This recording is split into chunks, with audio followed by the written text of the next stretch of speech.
राम राम, जय हिंद। जिनके भी मुंह से स्मेल आती है, मतलब गर्लफ्रेंड को किस कर रहे हो, वाइफ को किस कर रहे हो, सुबह सुबह स्मेल आ गई, मूड खराब हो गया। खैर ख़त्म करते हैं वो बात, सारे टॉपिक पे आते हैं। देखो, मुंह से स्मेल आती है, दुर्गंध, पायरिया जो रोग एक होता है वो एक अलग कंडीशन हो जाती है, वो ज़्यादा दिक्कत हो जाती है। तब उसके लिए फिर आपको एक डॉक्टर को दिखाना पड़ेगा, एक ठीक है, दांतों के जो भी होते हैं, मुंह के डॉक्टर, ठीक है, डेंटिस्ट जिनको बोलते हैं, उनको दिखाना पड़ेगा आपको। फिर भी अगर हम घर पे चीज़ें कर सकते हैं, हम उसके बारे में बात करेंगे। सबसे पहला काम क्या करना है, एक एंटी जर्म करके एक ऑयल आता है, ऑयल नहीं आता है, एक लिक्विड आता है, मतलब उसमें कुछ ऑयल्स होते भी हैं, वो लिक्विड आता है, जैसे कि लिस्ट्रीन आता है, कोलगेट की तरफ से भी बहुत सारे आते हैं। तो इनको आप ट्राई कर सकते हो माउथ वॉश के लिए। इससे होता क्या है, जितने भी अब आप ब्रश कर रहे हो, अब ब्रश से सारे जर्म्स नहीं हट जाते हैं, कुछ ऐसे होते हैं जो बैक्टीरिया बहुत सूक्ष्म होते हैं, ठीक है, वो जब तक किसी लिक्विड से आपके कोने कोने में नहीं जाएगा, एंटी जर्म लिक्विड जो होता है, तब तक वो नहीं निकलते हैं। तो सबसे पहला यही है, कोई भी एंटी जर्म बैक्टीरियल वाला लिक्विड लेके आओ, जिससे कि मुंह के अंदर के छोटे जर्म भी बाहर हो जाए। क्लियर है? देखो, मेरी चीज़ें क्या होती हैं, एकदम सिंपल होती हैं, बहुत साधारण, जो कि तुम कर सको। दूसरी चीज़ क्या करनी है, खाने के बाद कुछ भी खा रहे हो, ठीक है, देखो एक चीज़ तुम्हें बता दें, तुम लोग चीज़ें समझते नहीं हो। गांव के लोगों को तुम कभी भी देखना, जाके तुम किसी भी गांव में जाके रुकना, वो लोग कुछ भी खाएंगे उसके बाद वो कुल्ला करते हैं, ठीक है, कभी भी देखना, उनकी हैबिट है ये। मतलब ये मत समझना कि उन्होंने नया नया अडॉप्ट किया, ये अभी से नहीं चल रहा, सालों से चल रहा है। जो चीज़ें हम लोग अब सीख रहे हैं, वो ऑलरेडी सीख के उनकी एज भी हो चुकी है, ठीक है।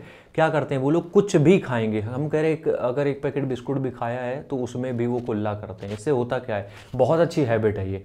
ज़रूरी नहीं है कि खाना खाने के बाद आप ब्रश करने बैठ जाओ, नहीं।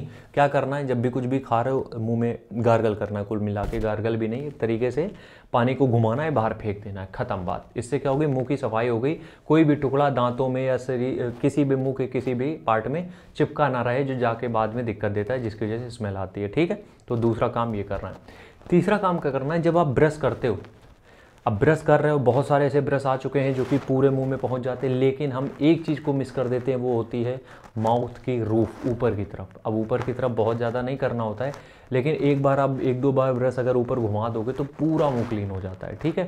साथ में जीभ के लिए भी एक अलग से आती है, वो टंग क्लीनर जिसको बोलते हैं, उसको भी ले लो तो जीभ भी साफ़ हो जाती है। और दांतों के बीच में जो होता है उसके लिए भी, उसको वो तो ब्रश से ही हो जाता है। देखो, हम बेसिक चीज़ें यार बता रहे हैं, किसी को हंसी भी आ रही होगी कि इतना ही बेसिक होता है मेरे में, ठीक है। तो ये चीज़ें करनी है। तीसरी चीज़ समझ में आ गई होगी। चौथी चीज़ ये है, मुंह को ड्राई मत होने दो।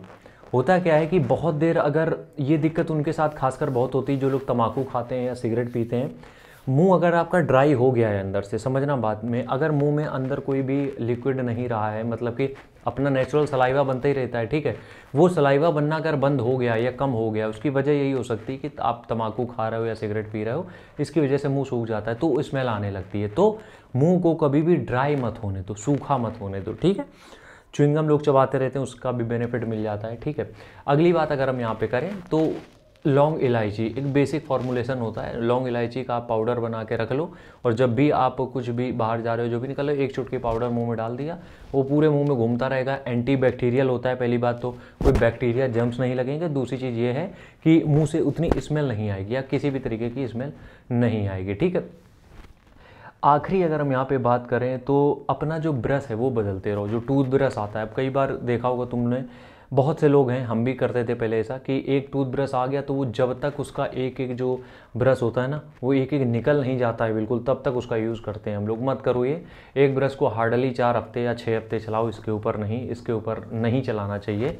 30 रुपये का आता है यार, 40 रुपये का आता है, एक अच्छा सा ब्रश ले लो, हर महीने क्या दिक्कत है, हर 3 हफ्ते में बदल लो, 30-40 रुपये का खर्चा है बस। तो 3-4 हफ्ते में अपना टूथब्रश चेंज करते रहो, बस ये बेसिक चीज़ें करो, और कुछ ज़्यादा करने की ज़रूरत नहीं है। इतने में ही तुम्हारा जो मुंह की स्मेल है वो साफ़ हो जाएगी, आराम से किस कर सकते हो। मिलते हैं नेक्स्ट वीडियो में, तब तक के लिए राम राम, जय हिंद।